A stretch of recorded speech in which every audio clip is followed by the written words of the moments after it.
¿Qué tal amigos? Bienvenidos a esta su casa CyberMX, la comunidad más importante de México en relación a la ciberseguridad.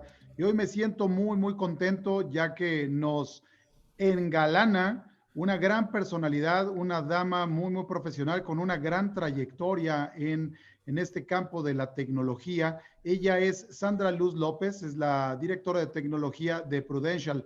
Sandra, bienvenida. Muchas gracias, José Luis. Muchas gracias por tan bonita presentación. También para mí un gusto estar aquí con ustedes. Gracias, Sandra. Honor a quien honor merece. Y como siempre, mi coanfitrión y amigo, director general de Data Warden, Jesús Navarro. Hola, José Luis, ¿cómo estás? Sandra, un gusto tenerte con nosotros. La verdad que será un placer escucharte, conocer tu opinión acerca del tema del día de hoy. Pues que girará un poco alrededor del nuevo rol que debe tener el CISO, ¿no? De acuerdo a la nueva normalidad que estamos viviendo, ya muy trillada, pero que es muy real.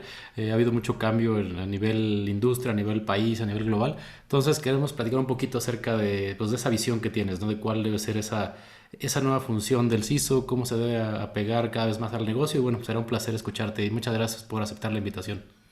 Gracias, Jesús. Pues muy bien, vamos adelante. Sandra, pues para empezar nos gustaría escuchar un poco de ti. ¿Quién es Sandra? ¿Dónde estudiaste? ¿Cómo ha venido siendo tu trayectoria? Platícanos un poco de cómo has llegado a esa posición y a ese éxito profesional. Mira, José Luis, bueno, pues te empiezo platicando un poquito sobre mí. Soy una persona que de ese grupo que nos gusta vivir, que somos fans de la vida. Soy una persona completamente visual. Amo observar, amo andar por las calles, lo mismo de un pueblecito que de una gran ciudad, ir a un museo, ir a un mercado, también estar en el campo. Soy una persona visual, me gusta mucho eso. Estoy casada con un hombre maravilloso, con Sebastián, que lo conoces, con Sebastián, y él comparte conmigo muchas de mis pasiones. Mi pasión por el buceo. Somos también apasionados de la comida. De pronto yo le digo a él que somos dragones profesionales, pero me dice que si fuéramos profesionales nos pagarían por hacerlo. Y el enorme amor que tenemos por nuestros dos perros, Troll y Petunia, son dos bulldogs inglés que, bueno, son la cosa más latosa. Espero que no quieran venir a acompañarnos en algún momento a la entrevista, pero bueno, son unos perros maravillosos. Ahora, entrando un poco más a mi vida profesional, mi carrera empezó, bueno, soy ingeniero en cibernética, egresado de la Universidad La Salle, orgullosamente lasallista, igual que tú. Entonces, justo mi carrera profesional empezó en la universidad. Tuve la fortuna desde el quinto semestre de que uno de mis profesores me invitara a trabajar en la universidad, del ingeniero Jorge Carlos Marentes, en paz descanse. Me invitó a trabajar con él en el centro de cómputo de la universidad y ahí empezó mi carrera. La realidad es que era muy cómodo porque podías estudiar y trabajar al mismo tiempo sin tener que desplazarte, ¿no? Sin esta complejidad. Entonces fue muy lindo empezar ahí mi carrera profesional. De ahí, prácticamente toda mi trayectoria, José Luis Jesús, ha estado en el sector financiero. Si bien casi 25 años en el sector asegurador, mi carrera empezó en la banca. Empezó en ICSE Banco, cuando ICSE, bueno, ahora que lo adquirió Banorte, ¿no? Pero cuando ICSE Banco era ni siquiera un banco, era un concepto, en aquel entonces era un concepto innovador, porque era una banca sin sucursales. Hoy todo mundo que me escuche dirá una banca sin sucursales, pero pues ya nadie va a una sucursal. Pero hace más de 25 años, pues no había ni internet ni nada como para tener una banca sin sucursales. Y literal, funcionábamos como pizzería, ¿no? Hablabas por teléfono, te llevábamos el dinero, recogíamos el dinero, todo se manejaba con transacciones telefónicas. Desde aquel entonces, pues ya te imaginarás también los problemas de seguridad que teníamos que cuidar, aunque hoy hablamos de la seguridad y digital, no, también ahí había muchos temas, pues desde que nos asaltaran al cuate de la moto que iba entregado a recoger dinero. Entonces, el tema de la seguridad siempre ha existido, nada más va a variar. Entonces ahí fue mi primera experiencia y la verdad una experiencia que poca gente vive en esta vida, porque tuve la oportunidad de ver nacer un banco y de ser parte de hacer un banco. Y fue maravilloso. Yo estaba en ese entonces muy jovencita y bueno, aprendí todos estos temas de innovación, de pensar diferente, de cómo lo íbamos a hacer para ser ágiles, pero sobre todo usábamos la metodología Agile. Éramos como 8 cuates encerrados haciendo sistemas y nuestros usuarios al lado íbamos definiendo, íbamos probando, íbamos ensayando, liberando. O sea, todo lo que hoy hablamos de Agile lo hacía este grupo de escuincles que éramos ahí haciendo los sistemas para la banca, ¿no? Después de ahí ya tuve la oportunidad, fue cuando llegué al mundo de los seguros. Cuando llegué a Seguros Monterrey, que en aquel entonces se pertenecía al Grupo Financiero Bancomer, me tocó llevar justamente mover todos los productos de la aseguradora hacia la banca seguros para Seguros Bancomer. Ahí una de las cosas que recuerdo con más cariño fue un tema de innovación, y allá voy otra vez y van sacando cuentas de mi edad, ¿no? Porque lo que me tocó hacer, tuve la oportunidad de hacer las primeras aplicaciones en un dispositivo móvil para la fuerza de ventas de la aseguradora. En aquel entonces había unas máquinas de teléfonos inteligentes, pues la realidad tenían capacidades muy limitadas, el espacio de almacenamiento era chiquito, funcionaban más como celular, como teléfonos tal cual, y cero hablemos de datos o cosas de este estilo. Entonces, ahí por estos cotizadores fue todo un reto que la información que necesitaba la gente para cotizar pudiera entrar dentro de la capacidad que tenía este aparato, ¿no? Esta Palm Pilot. Y afortunadamente lo logramos y eso me valió que formara parte del Palm Advisory Council en el 2002, donde me fui con la gente de Palm a este consejo, y éramos 20 personas encerrados sesionando en una sala durante una semana, donde clientes éramos únicamente 5 personas y los demás eran estos genios de la telefonía de Motorola, Nokia, Palm. Escucharlos hablar, pues la verdad es que yo omití cero opinión porque yo no podía cerrar la boca de todo lo que escuchaba, de lo que estaban hablando estas personas, del futuro de la telefonía, pero por más cosas que yo recuerde de aquellas conversaciones, no son ni la mitad de donde estamos hoy. Entonces, esa etapa también fue maravillosa, el poder estar en un concepto completamente innovador, y en Seguros Monterrey también me tocó la llegada del Internet. Entonces, la llegada del Internet y hacer nuestros portales para nuestros agentes, para nuestros clientes, unos portales que de pronto te enorgullece ver que todavía por ahí en el portal hay alguna cosa que recuerdas que salió de tus desarrollos, ¿no? Y ya salí hace rato de Seguros Monterrey. Mi carrera, José Luis, sigue en el mundo asegurador y llego a AXA Seguros, donde estuve casi 12 años. Igual, AXA Seguros para mí fue mi gran escuela. Mi gran escuela porque AXA Seguros me dio a mí la oportunidad de prácticamente dirigir todas las áreas de tecnología de la organización en momentos diferentes. Desde los temas de las áreas de desarrollo de negocio, pero también las áreas de desarrollo corporativo, finanzas, recursos humanos, compliance y aprender muchísimo del negocio asegurador. También tuve la oportunidad de llevar la fábrica la oficina de transformación con todos los proyectos en ese momento que teníamos para la organización, y uno de los retos maravillosos que tuve fue el llevar la operación de tecnología.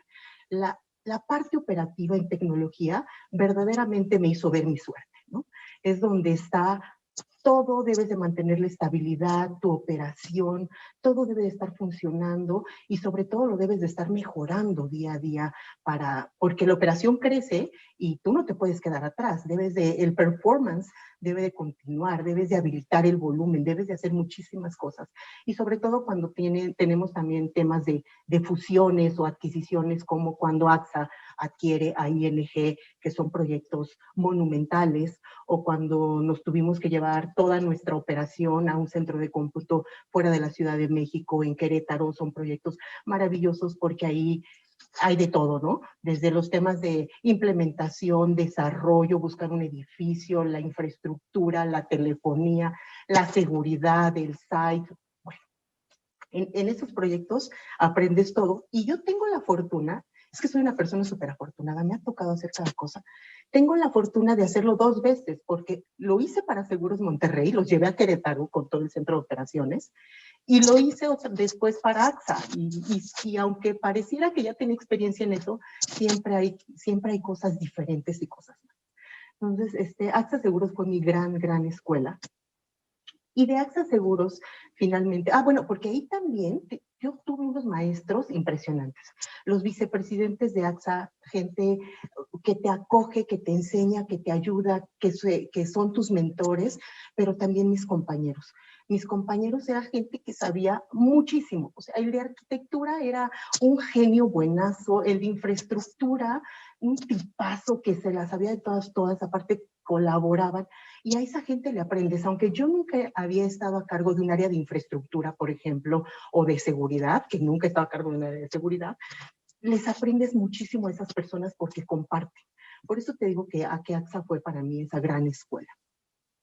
Cuando salgo de AXA, me voy por fin a un mundo diferente, dentro del sector financiero, pero llego a Principal Afore y a Principal Grupo Financiero a hacerme cargo de todos los sistemas de Afore y de fondos de inversión, pero principalmente de Afore. Y Principal, he de confesar, me hizo ver mi suerte. Me hizo ver mi suerte porque fue un cambio radical. Llegué a un mundo de Afores, donde no sabía nada de Afores. Me debería dar vergüenza decirlo, pero no sabía ni de mi Afore. Ahora sé y wow, me encanta mi Afore. No sabía, pero ni de mi Afore. Y me sentía insegura, me sentía muy incómoda, pero de esta incomodidad que te reta a aprender. Me sentía que iba como a llegar a Disneylandia, a un mundo que no conocía, pero en ese mundo que no conoces, tampoco te conocen a ti. Tienes que volver a demostrar quién eres y que te mereces estar ahí. Y también cambio de ciudad. Me voy a vivir a Monterrey, donde mi esposo en este momento no se puede ir conmigo porque está con los temas de su negocio, y aunque era nuestro plan irnos a Monterrey, pues es un cambio de giro. Es un cambio de empresa, es un cambio de ciudad, es un cambio de estilo de vida, es un cambio completo. Pero he de confesar que, aunque me hicieron ver mi suerte, porque llegando me asignaron el proyecto más grande que ha pasado en las Afores en los últimos 10 años, que fue un cambio radical del modelo de operación de las Afores y que teníamos que resolver de acuerdo a la ley en 6 meses. Entonces, aprendí de Afores más rápido que la gente que llevaba ahí 10 años. Lo tuve que aprender y fue fascinante. Y afortunadamente el equipo de Principal me recibió maravillosamente bien. Mi equipo de trabajo en Monterrey es uno de los equipos más dedicados, profesionales, trabajadores y simpáticos que he tenido en mi vida. Entonces me hicieron ver mi suerte, me hicieron trabajar mucho, pero me recibieron brutalmente bien y me apoyaron de una manera increíble y me enseñaron muchísimo. Ahí, José Luis, yo creo que fue mi mayor aprendizaje en temas de seguridad. El mundo de las Afores es un mundo tan regulado que debes de ser muy creativo, no solamente en temas de desarrollo de innovación, sino también en cómo vas a demostrarle al regulador o cómo vas a garantizarle al gobierno y a la regulación, porque está muy controlado, que las cosas están en perfecto control y de acuerdo a la normatividad. Entonces ahí yo aprendí muchísimo de temas de seguridad. Qué bárbara, qué trayectoria tan impresionante. Y además me hiciste recordar desde el buen Jorge Carlos Marentes, como dices tú, en paz descanse, un maravilloso profesor. Pero luego esta parte de ICSE, ¿no? Cuando se decía que ibas más a la cafetería, más que al banco. Pero ahora en estas últimas experiencias en el tema de la FORE, la parte regulatoria, el CISO, el rol del CISO, ¿qué tan preparadas están las organizaciones en ese sentido? ¿Los CISOs qué tan importantes son? ¿Consideras que México está adoptando realmente la formalidad de los CISOs en sus organizaciones? ¿Cuál es tu opinión alrededor de estas figuras? Mira, cuando yo empecé a investigar en el mundo de las Afores, tuve grandes compañeros que me ayudaron a entender de este mundo, de otras Afores en la parte de tecnología. Y te puedo decir que el CISO es una persona fundamental. Cuando yo quería entender cómo poder mejorar nuestros procesos dentro de la Afore y cómo hacer las cosas, toda mi creatividad, de pronto el CISO me la tiraba a la basura porque no iba a funcionar de acuerdo a la regulación y a la regulación que nos marcaba en las Afores. Sin embargo, me volví a levantar mi ilusión cuando me decía, pero podemos resolverlo así. Entonces, más allá, es un rol fundamental, porque si el CISO es capaz de entender cómo funciona la regulación, el cumplimiento, las reglas que debemos de seguir y además la seguridad, fue para mí un maravilloso asesor. Por eso te digo que yo creo que aprendí mucho, porque tuve estos asesores, no solamente dentro de Principal, sino también en otras afores que me ayudaron a entender que sí podíamos hacer frente a esa regulación si éramos capaces de garantizar la seguridad. Entonces, el rol del CISO como un advisor, como un consejero en temas de seguridad, es fundamental, porque si no, no lo vas a lograr y tus ideas innovadoras se pueden ir, como te lo dije al principio, por la basura con una frustración y empiezan a inmovilizar a las organizaciones en vez de verlo como una ventaja competitiva. Oye, ¿cómo debe de ser ese CISO? Porque a mí me ha tocado ver, por ejemplo, CISOs que no son técnicos, entonces son como muy románticos, muy del ISO 27000, del 31000. Hay otros que quieren ser como muy tajantes, entonces inhiben, ¿no? El poder salir en productivo con diferentes aplicativos al negocio, ¿no? O que beneficien al negocio. Y entonces, el CISO debería ser un poco técnico, debería ser una persona construida en el área de tecnología y que la mueves a un rol más de gestión. Hay CISOs que como que pierden el piso, ¿no? Y creen que porque son el piso prácticamente ya dan todas las órdenes al departamento de tecnología. ¿Cuál es ese balance? ¿Qué opinas de eso? Mira, me ha tocado de todo, ¿no? Me ha tocado, como dices tú, políticamente correcto, yo le digo el CISO mandón, que lo único que te dice es, haz esto, haz esto, haz esto, y hay de ti si no lo haces porque te voy a acusar con mi papá, ¿no? Entonces, eso no agrega valor. Para venirte a decir esas cosas, te diría que no cualquiera lo puede hacer, pero sí es mucho más fácil de hacer. Entonces, desde mi perspectiva, José Luis, aunque sigue existiendo ese CISO que tiene ese rol que es más como de un policía, que a veces inclusive te puede limitar porque es un paranoico de la seguridad, y no que no lo tengan que hacer, pero que tú tengas esa paranoia no te debe de impedir el moverte. El riesgo siempre va a existir y los CISOs deberían de ser muy buenos en estos temas de evaluación y gestión de riesgo, de ser capaces de decidir qué riesgos tenemos que enfrentar y de explicártelo con todas sus letras, y también de decidir y decirte qué riesgos debemos de aceptar en pro de la estrategia y el beneficio mayor también del negocio. Pero ser muy, muy proactivos, porque también deberían de ser una parte fundamental en el diseño de la transformación y la innovación. Como me decías en un principio, ellos deben de participar desde el inicio contigo en el diseño de un nuevo proyecto, en la evaluación de una herramienta tecnológica, para que lleven, así como decimos, oye, tenemos que construirla con una arquitectura, debemos de construirla también y diseñarla desde un inicio segura. Ellos tienen una capacidad muy particular.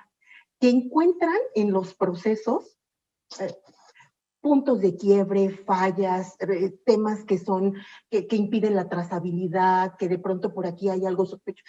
Hay que aprovechar también esa capacidad para que nos ayuden en la simplificación de los procesos. Un proceso simple es muy fácil de trazar, de auditar y de controlar. Y empiezas a quitar controles que a veces solamente te engordan tus estructuras o que pueden ser hasta más costosos para tu negocio. Esa capacidad ayuden, que los ISOs nos ayuden con su visión, ¿no? No solamente vengas y me regañes, oriéntame. Claro, claro. Jesús, por favor, adelante. Pues mira, la verdad encantado de escuchar toda esa trayectoria, Sandra, la verdad que qué impresión y qué gusto ver la posición en la que estás al día de hoy y toda esa experiencia tan vasta. Yo creo que, como dices, tú has tenido mucha suerte de tener ese tipo de responsabilidades y la verdad no una vez, sino en repetidas ocasiones, la verdad padrísimo.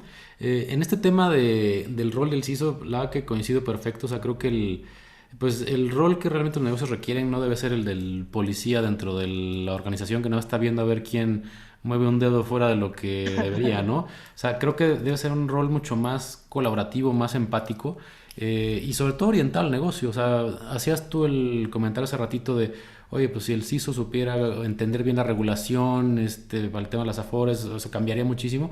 O sea, es realmente empaparse en el negocio. O sea, cómo desde una trinchera de ciberseguridad se puede apoyar al negocio. Entiéndase, pues, comprender bien la regulación, entender de qué manera se puede apalancar el negocio para abrir nuevas líneas de ingreso. Ahorita, por ejemplo, con el tema de la pandemia, pues bueno, ver de qué manera apoyamos al negocio a mantenerse a flote, ¿no? Mantenerse vigente, tener esa cercanía con el cliente final, que pues ahorita los únicos medios que hay son digitales realmente en su mayoría. Entonces, ¿de qué manera apoyar al negocio a que eso suceda? Y evidentemente pues con lo tradicional, ¿no? O sea, mantener los controles básicos de seguridad que nos permitan tener un negocio confiable, íntegro, disponible, pero que también vaya de la mano a pues, apalancar de lo que comemos todos, ¿no? Que es realmente lo que produce el negocio. Claro. Entonces yo creo que eso es fundamental y creo que coincido completamente contigo, creo que el rol debe cambiar, o sea, no, los que estamos en seguridad no estamos para andar cuidando lo que están haciendo los demás, ¿no? Digo, tenemos que asegurar que haya control, ¿no? Pero un control sano y empático, ¿no? Y sobre todo empático con el negocio, yo creo que es lo fundamental. Sí, completamente de acuerdo. Muy bien, muchas gracias, Jesús. Sandra, ¿quién debe ser el responsable de la seguridad? ¿Realmente el CISO o es una figura más documental, es una figura más de este tema de cumplimiento o el director de tecnología? Porque finalmente el director de tecnología es el que mueve los puntos finos de esto para poder pues, minimizar el riesgo, aunque viene muy acompañado de la parte de los procesos. ¿Cuál es tu opinión en ese sentido? Y en todo caso, esta figura del CISO a quien debe de reportarle, tú lo sabes, en la vertical financiera por normativa debe de reportar al director general. Y luego muchas veces, yo también lo he dicho por ahí en el libro, el director general no está tan empapado de toda esta jerga de tecnología de ciberseguridad y por lo tanto luego no le entienden. ¿Cómo ves tú esas dos preguntas? Mira, te voy a contestar y a lo mejor la segunda no te va a gustar mucho. Pero bueno, a ver, ¿quién debe ser el responsable de la seguridad? Pues el CISO. Definitivamente él es el responsable de la seguridad. Evidentemente, cuando eres responsable de algo, no significa que estás solo contra el mundo, ¿no? Hay gente, como en todas las áreas, o sea, tampoco TI es el responsable de toda la tecnología. Si bien es el habilitador, pues los usuarios tienen su parte de usarla correctamente. Así el CISO, desde mi punto de vista, él es el responsable de la seguridad. Sin embargo, alrededor de él están en las áreas de tecnología que debemos de hacer nuestras aplicaciones de acuerdo al diseño y a las reglas de seguridad que debe de haber, la infraestructura, las actualizaciones, la deuda técnica, los parches, todo lo que debemos de estar dando para que el CISO esté tranquilo y pueda seguir haciendo su trabajo. Y junto con la otra pregunta que me hacías, si bien es él el responsable de la seguridad, el responsable que da la cara, todos somos los responsables de la seguridad dentro de nuestras organizaciones. Desde yo que me dedico a correr la nómina y que no le ando dando clics ahí a ligas extrañas que me llegan en mis correos, hasta el último que va a tener que rendir las cuentas, que es el director general definitivamente. Yo sí soy una convencida de que el CISO le debe de reportar al director general. Por eso nunca he tenido a mi cargo todavía un área de seguridad. ¿Por qué creo que es así? Porque creo que un error que podríamos cometer o una tentación en la que podríamos caer los directores de tecnología, si los CISOs estuvieran con nosotros, es que nos volvemos juez y parte. Al volvernos juez y parte, es como que tengo aquí al auditor y me reporta a mí, a ver qué me dice, ¿no? Entonces, yo creo que sí debe de reportar definitivamente al director general, porque si algo llega a suceder en la organización, el que va a dar las cuentas es el director general. El que va a dar las cuentas por la empresa, ya no por una vulnerabilidad de seguridad, sino por las consecuencias que eso puede haber tenido, es el director general. Y aquí, sí te lo voy a decir. Efectivamente, a veces el director general no le entiende al CISO y cuesta mucho conseguir estas inversiones, etcétera. Pero es que también, de pronto, el CISO le habla al director general en chino antiguo. Debemos de bajar ese lenguaje. El CISO debe de ser capaz, así como antes decían los de tecnología, de, ay, no hablen en lenguaje coloquial que les entendamos, el CISO debe de hacer lo mismo, debe de bajar su lenguaje y de poner su lenguaje en un tono que lo entienda todo mundo, que sea capaz de explicar literal con peras y manzanas con un caso de negocio las consecuencias que habría del lado de negocio si algo llega a suceder. No le tienes que explicar al pobre señor que es un ransomware ni el firewall, no tiene por qué entender eso. Se lo podemos explicar de una manera muy simple, pero no es que, a ver, el director general no está en la dirección general por burro, gente brillante, pero a veces no nos sabemos comunicar con ellos, porque desde nuestro mundo donde usamos este lenguaje que es el lenguaje apropiado, es el lenguaje apropiado en nuestro rol. Pero para explicarle, ya me estoy poniendo de CISO, tienen que ser los CISOs adaptarse a su entorno, adaptarse a su audiencia y lo mismo ser capaz de explicarle al director general que al resto de los empleados o de la organización lo que puede pasar o las consecuencias y convencerlo. Que nosotros entendamos que la seguridad es mucho más allá de tener el antivirus actualizado, ¿no? Que tiene un tema mucho más profundo y que las consecuencias pueden ser graves no solo para la organización, sino también para mí como empleado, como persona, como parte de una organización, de que mis datos también pudieran estar en manos incorrectas o cosas de este estilo, ¿no? Oye, en ese sentido, algo que debería de evitar el CISO en su rol y sus principales objetivos. Sí, yo creo que justo lo que debería de evitar, José Luis, es lo primero que me preguntabas. Este CISO que nada más cuida, que también comentaba Jesús, que es como el policía y que está ahí observando que nadie, y cuidando que ni de afuera llegue un ataque, ni de adentro tampoco, y que esos de TI no anden haciendo destrozos con la infraestructura y no vayan a liberar una de las cosas que siempre hacen llenas de inseguridades. Eso es lo que debe de evitar. Él debe de evitar ser ese policía, me gustó como lo dijo Jesús, debe evitar ser ese policía. Él debe de ser la persona que nos ayude a habilitar la arquitectura de seguridad de nuestras organizaciones y comprometerse con eso y ser un arquitecto práctico. No solamente la dicta, sino ayuda a su implementación, a hacerla. Entonces, eso es lo que yo creo que debería de evitar ser y convertirse en. Jesús, adelante, por favor. Sí, pues yo creo que el enfoque, Sandra, es completamente adecuado. Yo creo que el rol del CISO tiene que estar enfocado a hablar el lenguaje del negocio. O sea, realmente a traducir en términos de negocio todo lo que implica la ciberseguridad. Y pues yo creo que el idioma que habla el negocio es valor. O sea, realmente todos en diferentes puntos estamos generando valor. Entonces, realmente yo creo que el idioma que tenemos que hablar es alrededor del valor, o sea, cómo yo con ciberseguridad o cómo yo apalancando con temas de ciberseguridad a las áreas de tecnología, de infraestructura, de operaciones, cómo puedo generarle valor al negocio. Entonces yo creo que el saber vender las ideas alrededor del valor que le pueden aportar al negocio, yo creo que es el lenguaje adecuado. Y sí, definitivamente pues tiene que tener un enfoque mucho más estratégico. Yo creo que realmente a lo que hace mucha falta en los negocios es que se le dé a la seguridad o a la ciberseguridad ese enfoque estratégico para el negocio. O sea, no que nos vean tratando de posicionar temas técnicos o temas de infraestructura.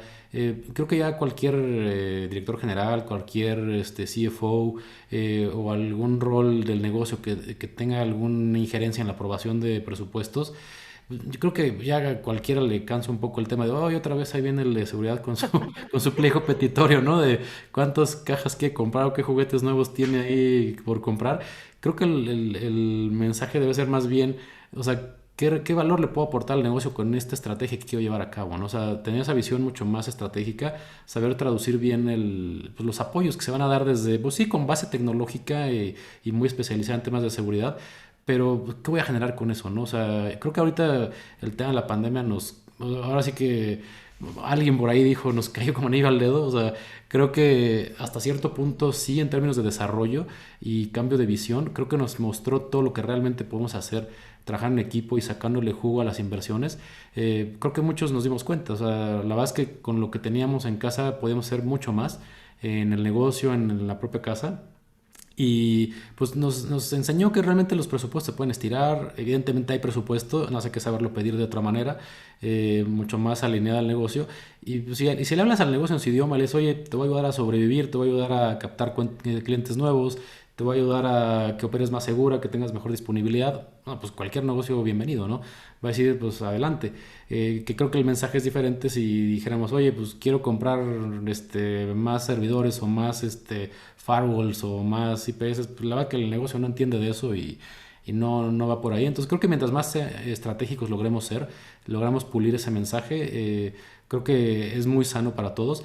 Y respecto al reporte del CISO, yo sí creo que coincido completamente de estar reportando ya sea a la dirección general o inclusive al consejo de administración, inclusive haciendo un poco, marcando un poquito la diferencia entre el director general y el CISO, porque el director general ya al día de hoy, pues ya, como bien decía Sandra, o sea, hereda la responsabilidad de lo bueno o malo que haga el negocio. O sea, un impacto en ciberseguridad que se traduzca en un fraude masivo, pues se lo van a colgar al director general, haya o no haya hecho algo al respecto, ¿no?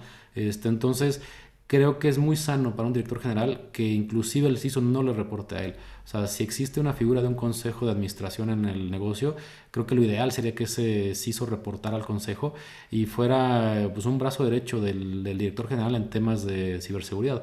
Ya al día de hoy creo que es una contingencia de riesgo importante para el director general, él traer bajo su jerarquía la responsabilidad de la seguridad a nivel operativo. Creo que eso debería salir un poquito de su ámbito y colocárselo a un lado, o sea, que tenga un buen respaldo, que sí él como líder del negocio pues marque la pauta, ¿no? Y la cultura de trabajar de manera segura, pero que exista obviamente un responsable a muy alto nivel que pues, se encargue que todo camine como debe ser, ¿no? Y realmente distribuir un poquito la responsabilidad ahí.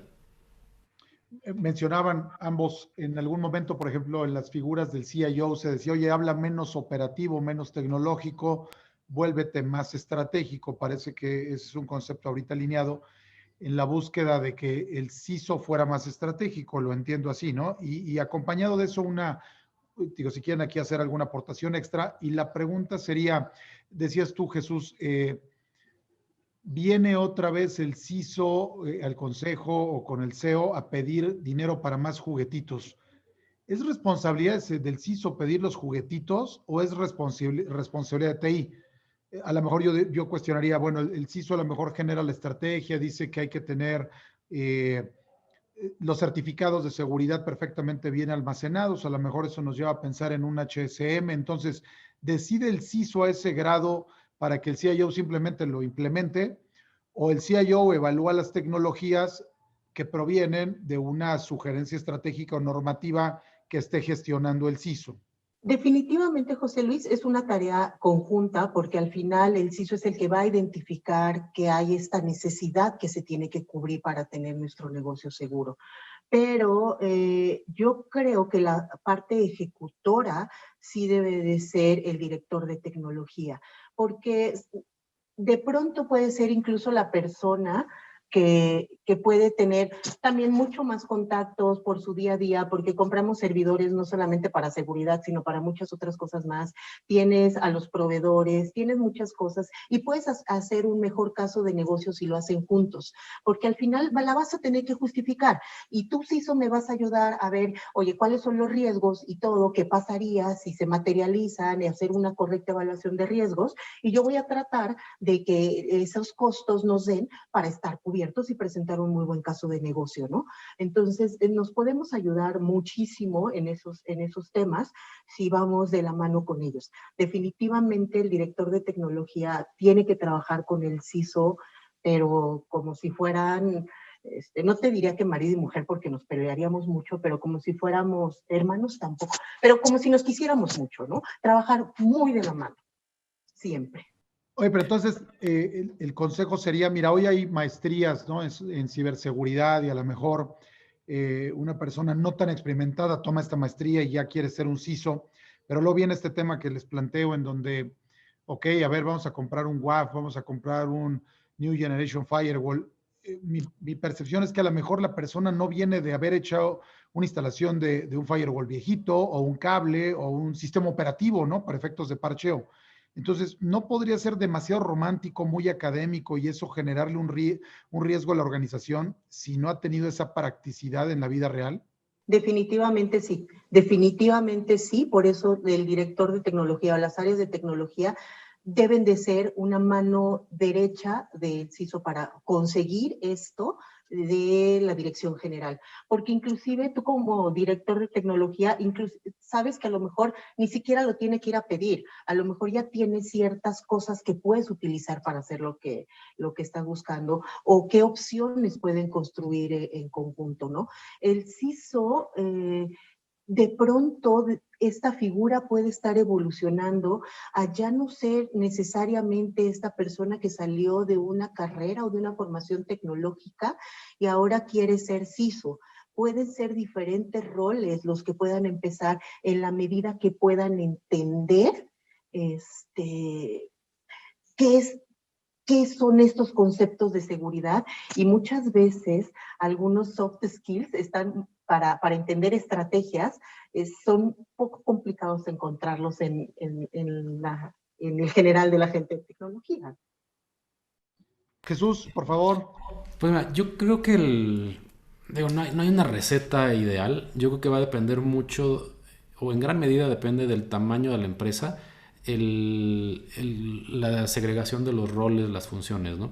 Yo creo que si es una empresa suficientemente grande, pues lo ideal es tener un CISO no operativo y a lo mejor no tan tecnológico, pero que hable perfectamente el idioma del negocio y que su función sea realmente tener perfectamente clara cuál es la superficie de riesgo tecnológico a la que está expuesta el negocio, que la sepa administrar muy bien, o sea, y que realmente vea la forma de minimizar riesgos, de poder responder muy ágilmente ante cualquier amenaza, identificarla muy, muy rápido y ver de qué manera puede aportar valor al negocio, ¿no? Y evidentemente, sí, la responsabilidad final de seguridad debe de recaer en él, pero no, o sea, como a nivel negocio, no tanto a nivel técnico u operativo. En una empresa de ese tamaño yo creo que la función debería estar muy alineada al tema de riesgo y a definir una postura adecuada de seguridad a nivel negocio. O sea, que se asegure de definir el plan estratégico en base a lo que se identificó en la superficie de riesgo, ejecutar una estrategia a largo plazo y asegurarse de llevar el negocio al grado de madurez que requiera, ¿no? Lo que le aporte más valor. Yo vería otras funciones muy de la mano de la dirección de tecnología, a lo mejor, por ejemplo, un área de arquitectura de seguridad, que puede ir muy de la mano o en paralelo de las áreas de infraestructura, hablarían el mismo idioma. Veo también un área de operaciones de seguridad que muy seguramente iría de la mano de la operación de TI. Esos dos roles sí muy probablemente los veo reportando a la dirección de tecnología, quizás con un reporte matricial o un poco híbrido entre el CISO y el director de tecnología para diferentes temas. Y ahí sí obviamente se requieren perfiles mucho más técnicos, ¿no? Yo creo que en un tema de arquitectura de ciberseguridad, ahí sí se requiere alguien que tenga toda la experiencia del mundo, tanto en tecnología tradicional como en nuevas tecnologías de nube, temas de inclusive de cómo hacer una funcionalidad de MDR, ¿no? De Tokens Managed Detection and Response, o sea, cómo echarlo a andar tecnológicamente. Y ya en la parte operativa, ahí sí necesitas un cuate buenazo en todo el tema de identificación de amenazas y respuesta a incidentes, que eso pues no necesariamente lo tiene que saber el CISO ni el que arquitectura, es una cosa completamente diferente, y yo creo que se necesitan los tres perfiles. O sea, realmente ahí creo que se puede hacer una combinación muy interesante y en algunos casos reportan a la dirección general, en otros casos a la dirección de tecnología o al propio consejo, dependiendo de la estrategia o del organigrama. Pero como te decía, eso depende mucho del tamaño de la empresa. Si es una empresa que no tiene un área tan robusta de ciberseguridad, no tiene recursos pues ilimitados entre comillas para ese tipo de funciones, pues yo creo que a lo mejor ahí sí se requiere un CISO más técnico, ¿no? O sea, a lo mejor una empresa mediana, pues sí requiere a lo mejor un CISO que pues hable bien bits y bytes, que sepa perfectamente pues responder un poco ante un incidente o algo y coordinar diferentes esfuerzos al interior. Y pues, va a depender mucho, ¿eh? Yo creo que ahí, pues así que dependiendo del sapo la pedrada, ¿no? Entonces, yo creo que valdrá mucho la pena evaluar. Y en empresas ya mucho más pequeñas, pues ya ni siquiera esperes una persona dedicada a ciberseguridad. Es el mismo de tecnología, el mismo que hace la seguridad y muchas veces el mismo que anda ahí operando otras cosas, ¿no? Entonces, pues depende mucho ahí la realidad en la que esté la empresa. Pues yo creo que lo ideal sí sería tener varios roles, algunos no tan técnicos, más cargados a negocio, más cargados a la postura de seguridad, a la estrategia, y otros más tanto arquitectura y operación. Entonces, pues, depende mucho ahí de qué realidad le esté tocando a la empresa vivir, ¿no? Pues vamos prácticamente llegando al cierre, a la recta final de esta entrevista de CyberMX con Sandra López. Sandra, una última pregunta como colofón de esta maravillosa charla con tu persona y con Jesús. Eh, una dama, ¿no? Una mujer de prestigio, de larga carrera, en un mundo hasta hoy todavía un tanto dominado por los caballeros, ¿no? ¿Qué les recomiendas a las mujeres? ¿Qué les recomiendas a los hombres jóvenes, ¿no? Que quieren hacer una trayectoria profesional lujosa, brillante como la tuya, y a las damas que aunque las cosas están cambiando, siguen encontrando algunos obstáculos o vicisitudes para llegar a este éxito y a estas posiciones de decisión, ¿no? Y de renombre en las industrias grandes de nuestro país. Mira, José Luis, en general, a mí y yo creo que a todos siempre nos dijeron, haz lo que amas, ¿no? Pero como hace rato ya me dijeron que estas cosas románticas, pero más allá de haz lo que amas, yo creo que lo que hagas, ámalo. Porque a veces vas a hacer cosas que quizás no te gustan, que no son tu pasión, pero si todo lo que haces, lo haces con amor, porque estás convencido que da un valor, que es lo correcto, que es lo que se tiene que hacer, que es lo que toca en ese momento, y siempre respetando tus principios, vas a tener éxito. Vas a tener éxito en lo que sea, ¿no? Yo, por ejemplo, jamás hubiera podido ser una buena enfermera porque, bueno, yo veo sangre y me desmayo. Sin embargo, y no me gusta, es una situación complicada. Sin embargo, cuando tienes que cuidar en casa a un enfermo, lo haces, y lo haces con amor, y lo haces con gusto. Entonces, lo que hagas, hazlo con amor, hazlo con pasión, y convencido de que estás haciendo lo correcto y lo que debes de hacer. Eso sería un comentario en general. Y para las mujeres, lo que tenemos que darnos cuenta las mujeres, o por lo menos lo que yo creo que a mí me ayudó mucho en mi carrera a crecer, es el expresar tus opiniones, el decir lo que piensas, en aportar lo que tú sabes y muchas veces en estas discusiones, cuando la mayoría son hombres, tienes una ventaja. Tienes la ventaja de que aportas un pensamiento nuevo, un pensamiento de un racional que las mujeres tenemos diferente, somos diferentes. Entonces siempre vas a aportar algo que el resto de tus compañeros probablemente no habían visto, en una forma diferente, con un valor diferente, y empiezan a hacer ideas que suman. Cuando tú eres una persona que empieza a sumar en la mesa, te quieren escuchar cada vez más, quieren saber más de tus ideas y quieren saber más de ti. Y eso para mí, más que un obstáculo, ha sido una ventaja en mi carrera, que me ha llevado a que me encargaban cosas muy particulares, a que me querían escuchar, a que ponían atención cuando lo decía. Y no solamente pasa con las mujeres, pasa también cuando tienes grupos. Una vez tuve un grupo en el que todos mis colaboradores eran de diferentes países. Tenía uno de Inglaterra, uno de Francia, 2 de la India, mexicanos éramos 3 y nada más una mujer. La cantidad de ideas que venían ahí, aprendes muchísimo. Entonces creo que para las mujeres lo que yo les diría es, tenemos una ventaja competitiva enorme sobre cuando estamos en grupos de hombres, porque somos diferentes y tenemos ideas diferentes que suman y aportan. Y la segunda, hoy, la ventaja que tenemos es que con este tema de cuotas y no sé qué cosas que están pasando, las empresas se están volteando y quieren buscar mujeres, entonces estamos muy cotizadas.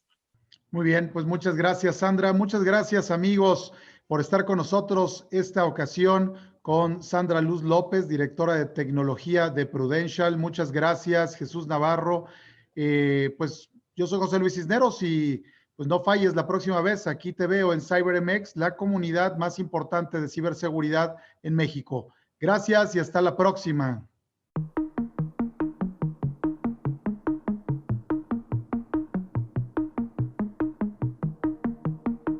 No quitemos del renglón el tema de un servicio global. La omnicanalidad hoy en día es un punto crítico. Tienes que atender a los clientes por todos los puntos de contacto o todas las formas que él pudiera requerir.